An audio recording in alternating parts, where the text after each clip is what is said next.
It is known that 5% of the population have a genetic marker predisposing them to a medical condition.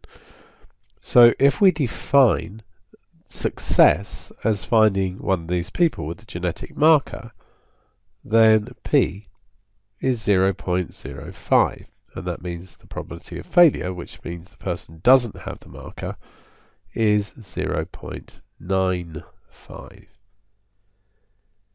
In a randomly chosen group of 50 people, what is the probability that 3 of them have this marker? So, first of all, if we define x as the number of people who have the marker, x is distributed as a binomial distribution with 50 trials and a probability of success of 0.05. So those are the parameters: number of trials, probability of success. So we want the probability of x being 3, and we can use the formula just here. So n is 50, so that's 50c3 multiplied by the probability of success, which is 0.05 cubed. We're finding 3 successes, and that means we must have 0.95 to the power 47. These powers must add up to 50. So we can calculate that. I'm just going to clear everything here for a second. So 50c3, so 50, 3 multiplied by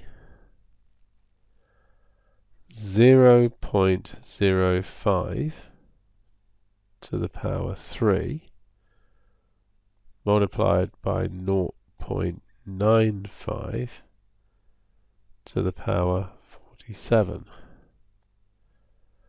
And probably I should have been in decimal. And that gives me 0.2199 if we go to 4 decimal places. In a randomly chosen group of 500 people, what's the probability that 20 of them have the marker? So, once again, defining our random variable x as the number of people who have the marker, here we can say that x follows a binomial distribution with 500 trials, and the probability of success is obviously still the same. We want the probability that x is equal to 20.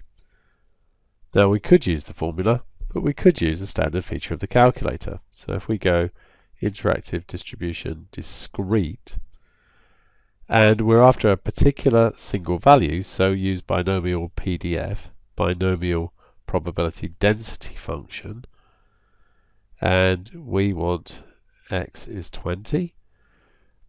Our number of trials we know is 500, and the probability of success is 0.05,